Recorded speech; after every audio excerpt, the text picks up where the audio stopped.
नमस्कार, स्वागत है आपका जनतंत्र ऑनलाइन में। 2024 का लोकसभा चुनाव करीब है।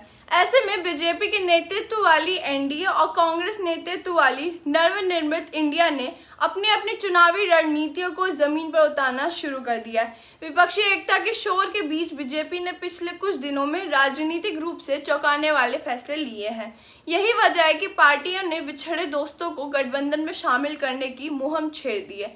एनडीए में नई पार्टियों के शामिल होने के साथ साथ कई बिछड़े दोस्तों की वापसी के लिए भी बातचीत चल रही है। कर्नाटक से लेकर आंध्र प्रदेश तक और यूपी से लेकर बिहार तक इसका असर देखने को मिल रहा है। अब आइए जानते हैं 2024 के चुनाव में बीजेपी का प्लान क्या है।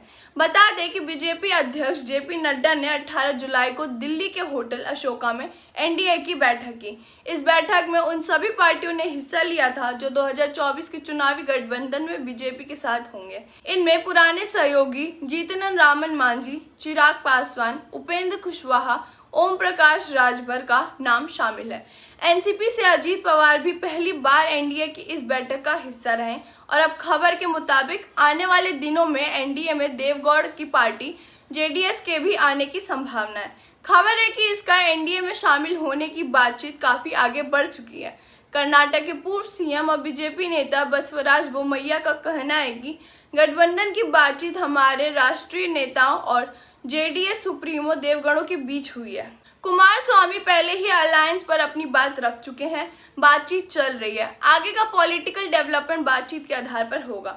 इधर जैन सिंह की पार्टी आरएलडी समेत एनडीए की बैठक में कुल 38 पार्टियां शामिल रहीं। बता दें कि यूपी समेत अन्य राज्यों में आजकल वे सभी नेता बीजेपी और गठबंधन में वापसी करते देखे जा रहे हैं जो पहले कभी साथ छोड़कर चले गए थे।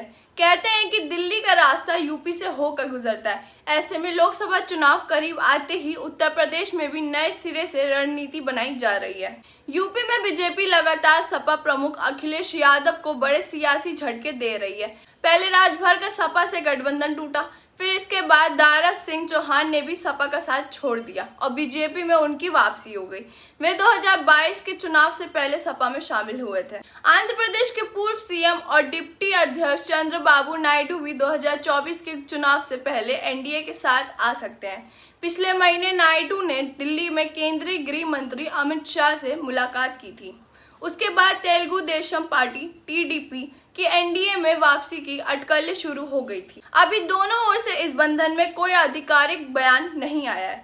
नायडू से गठबंधन को लेकर अमित शाह जेपी नड्डा की बातचीत हुई है। हालांकि खबर है कि दोनों पार्टियों के बीच गठबंधन की चर्चा खटाई में पड़ गई है। आंध्र प्रदेश में बीजेपी ना तो खुलकर वाईएसआर कांग्रेस का विरोध कर रही है और ना ही समर्थन।